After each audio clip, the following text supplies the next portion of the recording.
Et si le FC Barcelone était en train de regarder la mauvaise cible? Tout le monde salive à l'idée de voir Julián Alvarez fouler la pelouse du Camp Nou. Une star mondiale, un champion du monde. Mais la réalité financière et un incroyable dilemme en coulisses risquent de faire capoter le deal du siècle. Et pendant que les médias s'excitent sur l'Argentin, dans l'ombre, Hansi Flick s'intéresse à un profil chirurgical, un leader silencieux qui coche toutes les cases du Barça moderne. Son prix? Une clause fixe. Son profil? L'alchimie parfaite avec la nouvelle génération de la Roja. Ce joueur, c'est Mikel Oyarzabal. Aujourd'hui, on décortique le plan secret qui pourrait secouer le mercato espagnol. Installez-vous, parce qu'entre trahison nationale, masterclass tactique et folie financière, le Barça joue son avenir. Commençons par le dossier qui rend fou les supporters, Julián Alvarez. Le talent est indiscutable. Mais pourquoi le deal est-il en train de devenir un cauchemar bureaucratique? Le mur financier, Manchester City, ou son club actuel, ne fera aucun cadeau.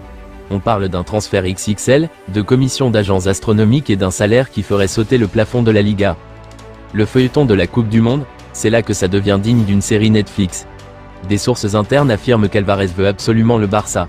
À tel point qu'il envisage un coup d'éclat, utiliser la zone mixte juste après le match crucial de l'Argentine pour annoncer publiquement ses envies d'ailleurs. Mais il y a un problème majeur. Un dilemme moral pour le joueur. Alvarez hésite. Si l'Argentine bat l'Autriche, l'ambiance sera à la fête collective. S'accaparer les micros pour parler de son transfert personnel au Barça? Ça pourrait être perçu par le peuple argentin comme un acte d'égoïsme pur, une trahison du collectif. Il attend le moment parfait, mais le Barça, lui, n'a pas le temps d'attendre que les états d'âme de l'Argentin se règlent. Les jours défilent, et Flick a besoin de certitude. C'est ici qu'entre en scène notre alternative sérieuse. Mikel Oyarzabal. Moins clinquant sur TikTok? Peut-être. Mais sur le terrain? C'est un monstre de régularité. Regardons les chiffres et la réalité du marché. La clause libératoire, elle est fixée à 75 millions d'euros. Pas de négociations infinies avec un club gourmand, pas de surenchère. Tu payes, il vient. C'est l'assurance d'un deal propre et rapide. Le profil tactique, le QI football, Oyarzabal n'est pas juste un ailier ou un attaquant. C'est un ordinateur sur pattes. Sa capacité à presser, à initier les transitions et à libérer des espaces est exactement ce que Hansi Flick exige dans son football vertical et intense. Mais le véritable argument massu, ce n'est ni son prix, ni ses statistiques. Le Barça d'aujourd'hui, c'est quoi? Une garderie de luxe. Un vivier de talents incroyables mais très jeunes. Lamine Yamal, Gavi, Pedri, Cubarsí. Cette équipe a besoin d'un grand frère. Un joueur à son apogée, 29 ans, qui a connu les sommets, les grosses blessures, et qui sait ce que signifie « gagner ». Oyarzabal connaît déjà la moitié du vestiaire du Barça. En équipe nationale espagnole, l'alchimie entre lui et les pépites de la Masia est criante. Il sait comment compenser les montées des milieux créatifs. Il sait combiner dans les petits espaces avec Lamine Yamal.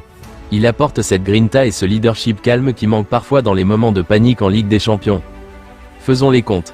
D'un côté, Julián Alvarez. Un coup marketing planétaire, un joueur au plafond immense, mais un feuilleton usant, une zone mixte explosive à venir après Argentine-Autriche, et un coût global qui pourrait paralyser le reste du mercato catalan. De l'autre, Mikel Oyarzabal. 75 millions d'euros. Une intégration instantanée grâce au cadre de la sélection, un QI footballistique validé par Flick, et l'expérience nécessaire pour stabiliser la jeunesse barcelonaise. Si le Barça veut reconstruire intelligemment sans risquer la faillite, Oyarzabal n'est plus un plan B, c'est peut-être la décision la plus rationnelle et la plus brillante à prendre. Alors, on vous pose la question. Si vous étiez Joan Laporta, avec 75 millions en poche, est-ce que vous tentez le tout pour le tout sur Julián Alvarez en priant pour que sa déclaration d'après-match ne crée pas un chaos médiatique? Ou est-ce que vous foncez signer Mikel Oyarzabal pour l'associer directement à Lamine Yamal et Pedri? Dites-le moi tout de suite dans les commentaires, je lis tout le monde. N'oubliez pas de lâcher un énorme pouce bleu si l'analyse vous a plu, et abonnez-vous pour ne pas rater la prochaine vidéo sur les coulisses du mercato. C'était un grand club FCB, à la prochaine.